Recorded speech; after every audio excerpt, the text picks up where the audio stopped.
नमस्कार मित्रांनो, माहिती अड्डा या आपल्या यूट्यूब चॅनलवर तुमचं परत एकदा स्वागत आहे. मित्रांनो, आज आपण या व्हिडिओच्या माध्यमातून आनंदाची बातमी पाहणार आहोत. फायनली अंगणवाडी पदभरतीला परत एकदा सुरुवात झालेली आहे आणि या ठिकाणी एक एक करून प्रत्येक जिल्ह्याच्या जाहिराती प्रसिद्ध होत आहेत. तर या व्हिडिओच्या माध्यमातून अशीच एक जाहिरात आपण पाहणार आहोत.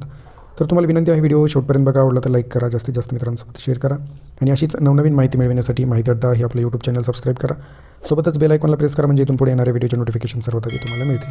तर या ठिकाणी ही जी जाहिरात आहे ते मित्रांनो अहिल्यानगर जिल्ह्यातली आहे आणि यामध्ये तुम्ही पाहू शकता एकात्मिक बालविकास सेवा योजना बालविकास प्रकल्पाधिकारी नागरी अहिल्यानगर पूर्व यांचे कार्यालय अंतर्गत अंगणवाडी भरती प्रक्रिया सन 2024-25 सुरुवात झाली असून अंगणवाडी मदतनीस या रिक्त पदासाठी मानधनी तत्वावर सरळ नियुक्तीने जागा भरण्यासाठी पात्र महिला उमेदवारांकडून खालील अटी व शर्तीनुसार भीत नमुन्यात अर्ज मागविण्यात येत आहेत.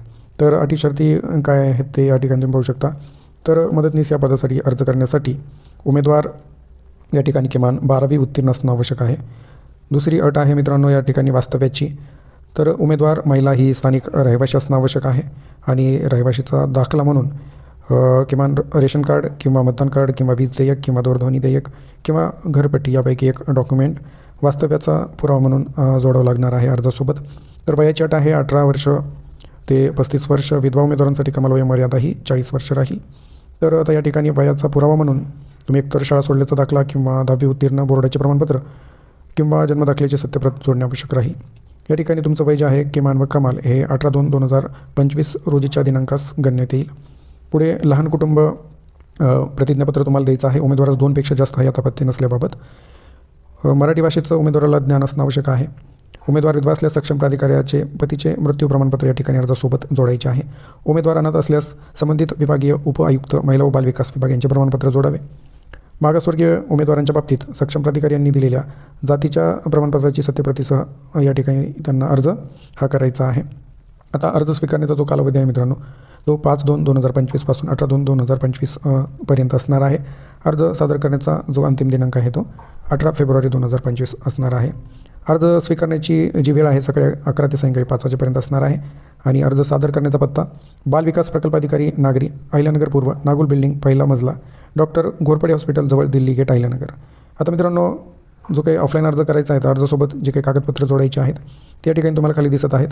तर विहित नमुन्यातील स्वहस्ताक्षरातील फोटो लावलेला अर्ज, नंतर रहिवाशी पुरावा यामध्ये तुम्ही रेशन कार्ड किंवा मतदान कार्ड किंवा वीज देयक किंवा दूरध्वनी देयक किंवा घरपट्टी पैकी कुठलंही एक डॉक्युमेंट जोडायचं आहे. शैक्षणिक पात्रतेचे कागदपत्र यामध्ये 10वीचे गुणपत्रक प्रमाणपत्र, 12वीचे गुणपत्रक प्रमाणपत्र, पदवीचे गुणपत्रक व प्रमाणपत्र, पदव्युत्तर पदवी असेल तर त्याचे गुणपत्रक व प्रमाणपत्र, DEDचे गुणपत्रक प्रमाणपत्र, BEd असेल तर गुणपत्रक व प्रमाणपत्र, MSc प्रमाणपत्र. तर अशा प्रकारे तुम्हाला शैक्षणिक जे काही कागदपत्र आहेत ते जोडायचे आहेत.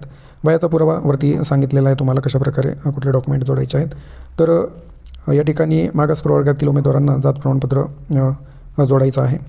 अंगणवाडी सेविका अंगणवाडी मदतनीस म्हणून किमान 2 वर्षाचा जर तुम्हाला अनुभव असेल यापूर्वी तर अनुभवाचा दाखला तशा प्रकारे जोडायचा आहे आणि लहान कुटुंबाचं प्रतिज्ञापत्र वरती आपण सांगितलेलं आहे त्याबद्दल. आता खाली अंगणवाडी मदतनीस रिक्त पदे दर्शवणारा तक्ता. तर बालविकास प्रकल्पाधिकारी नागरी अहमदनगर पूर्व यामध्ये तुम्ही पाहू शकता नगरपंचायत नेवासा कार्यक्षेत्रामध्ये शेजवळ गल्ली नेवासा या अंगणवाडीमध्ये एक मदतनीस या पदाची जागा भरली जाणार आहे. आता नगरपालिका जामखेड क्षेत्राकरिता एकूण रिक्त पदांची संख्या 1 आहे आणि ती आहे अहिल्यानगर जामखेड 1 या अंगणवाडीमध्ये. नगरपालिका शेवगाव क्षेत्राकरिता एकूण रिक्त पदांची संख्या 6 आहे. यामध्ये अंगणवाडीची नावे तुम्ही पाहू शकता रामनगर सेवगाव 1, भास्करवाडी सेवगाव 1, माळी गल्ली सेवगाव 1, सोनमिया वस्ती सेवगाव 2, ब्राह्मण गल्ली सेवगाव 2, ईदगाव मैदान सेवगाव 1 या ठिकाणी प्रत्येकी एक मदतनीस या पदाची जागा भरली जाणार आहे. तर नगरपंचायत कर्जत क्षेत्राकरिता एकूण रिक्त पदांची संख्या 2 आहे. यामध्ये अंगणवाडी बेलेकर कॉलनी कर्जत 1 जागा, पळसवाडा कर्जत 1 जागा. तर अशा प्रकारे नगरपंचायत कर्जत क्षेत्रामध्ये या 2 अंगणवाडीमध्ये जागा भरल्या जाणार आहेत. तर नगरपालिका श्रीगोंदा क्षेत्राकरिता ढोरगल्ली या अंगणवाडीमध्ये 1 जागा भरली जाणार आहे. तर आता या पदभरतीची जाहिरात आणि जो काही ऑफलाईन अर्ज करायचा आहे त्याचा नमुना या ठिकाणी मी तुम्हाला लिंक दिलेली आहे. सिम्पली तुम्ही या लिंकवर क्लिक करून ती PDF डाउनलोड करू शकता अशा प्रकारे आणि डाउनलोड केल्यानंतर ती जी काही जाहिरात आहे ती तुमच्यासमोर येणार आहे. त्या ठिकाणी तुम्ही बघू शकता अशा प्रकारे आपण ती PDF डाउनलोड केलेली आहे आणि अशा प्रकारे तुम्हाला ती जाहिरात तुमच्या मोबाईलमध्ये डाउनलोड करून पाहता येणार आहे. यामध्येच तुम्हाला जो काही ऑफलाईन अर्ज करायचा आहे तर त्याचा पण नमुना खाली देण्यात आलेला आहे. तर हा अर्जाचा नमुना तुम्ही पाहू शकता. तर या PDF ची लिंक मी तुम्हाला व्हिडिओच्या डिस्क्रिप्शनला देईल, तिथे जाऊन तुम्ही हे PDF डाउनलोड करून सविस्तर पाहू शकता. तर ही महत्त्वपूर्ण अपडेट आपण जाणून घेतलेली आहे. व्हिडिओ आवडला असेल तर लाईक करा, जास्तीत जास्त मित्रांसोबत शेअर करा आणि चॅनलला सबस्क्राईब करा. थँक्यू.